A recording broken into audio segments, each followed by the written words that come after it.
स्वागत है दोस्तों एक नए वीडियो में। आज है मेरे हाथ में स्टेट बैंक ऑफ इंडिया का एटीएम ट्रांजैक्शन वाला फॉर्म।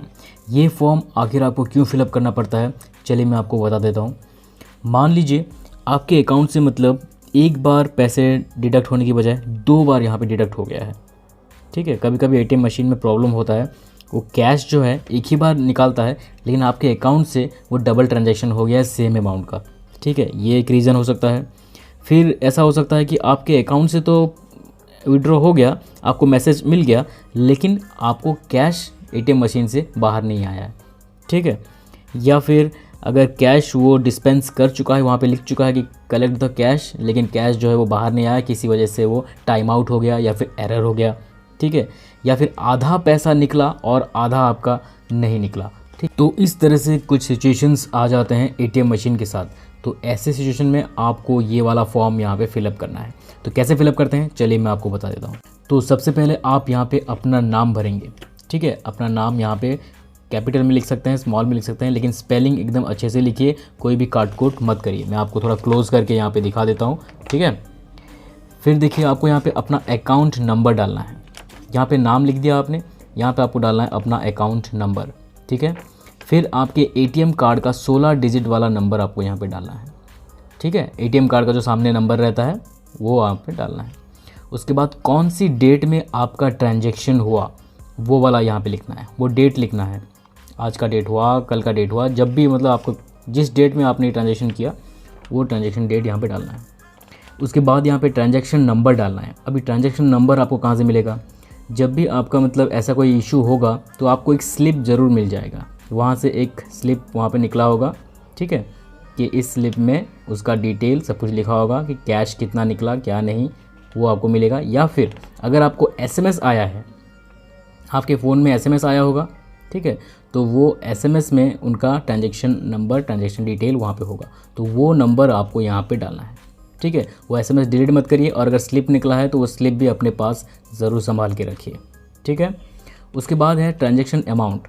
कितना अमाउंट का ट्रांजैक्शन था आपका, कितना अमाउंट आपने निकाला हुआ था, वो अमाउंट यहाँ पे आपको डालना है।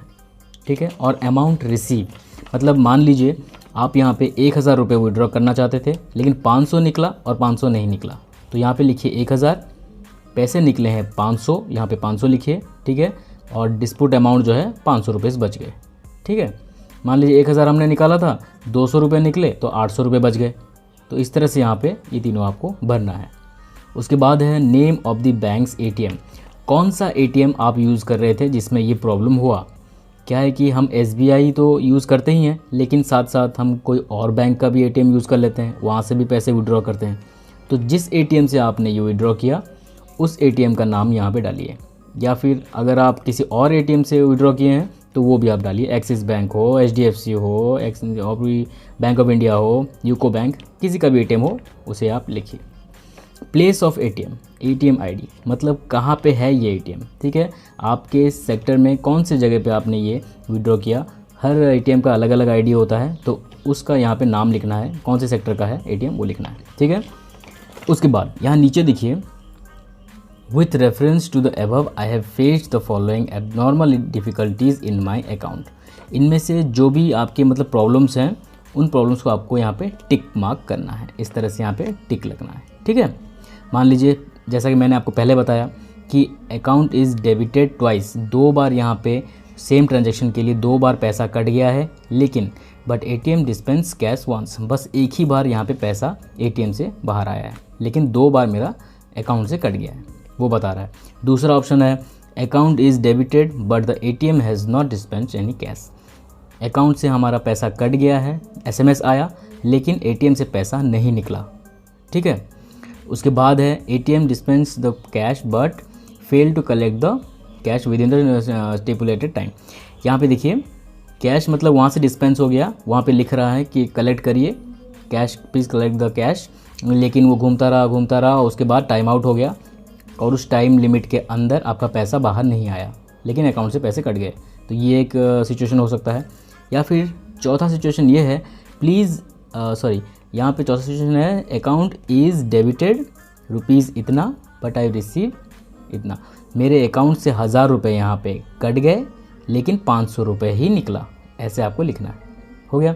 अब इनके अलावा अगर आपके पास कोई और रीज़न है, कुछ और प्रॉब्लम हुआ, कार्ड में कोई प्रॉब्लम हो गया, कार्ड लटक गया अंदर, या फिर कुछ और हो गया, ठीक है, पैसा निकला ही नहीं, या फिर पैसा निकालते वक्त तो वो पैसा ख़राब होके निकला, फट गया, फिर कुछ भी प्रॉब्लम हुआ, तो वो प्रॉब्लम आप यहाँ पे मैनुअली लिख सकते हैं। लिखने के बाद आपको यहाँ पे I enclose the xerox copy of this transaction slip for your necessary action.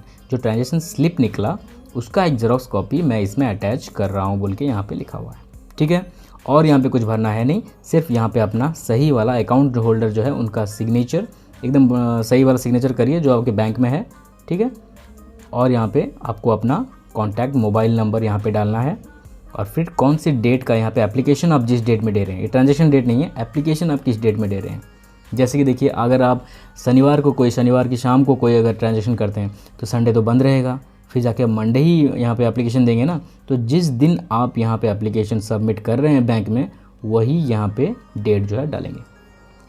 उसके बाद इसे लेकर आप बैंक में जाइए और आपके जो भी मतलब पैसे जो फंसे होंगे वो पैसे आपको रिकवर हो जाएंगे बैंक की तरफ से। उसमें थोड़ा टाइम लग सकता है, 24 घंटे लग सकते हैं, या फिर बैंक वाले ही बताएंगे उसमें क्या क्या फॉर्मेलिटीज़ और पूरी करनी होंगी, ठीक है। तो ये है वो फॉर्म जिससे आप अपने एटीएम से रिलेटेड प्रॉब्लम सॉल्व कर सकते हैं। मुझे लगता है कि मैंने जितना मेरी तरफ से पूरा कोशिश की है कि अच्छे से आपको समझा सकूं, आपकी प्रॉब्लम को सॉल्व कर सकूं। अगर आपको मेरी इस वीडियो से कोई हेल्प मिली हो तो वीडियो को लाइक ज़रूर कर दीजिए और सब्सक्राइब ज़रूर करिए मेरे इस चैनल को। Thank you so much for watching. मिलते हैं अगले किसी और इन्फॉर्मेटिव वीडियो में। टिल देन, जय हिंद।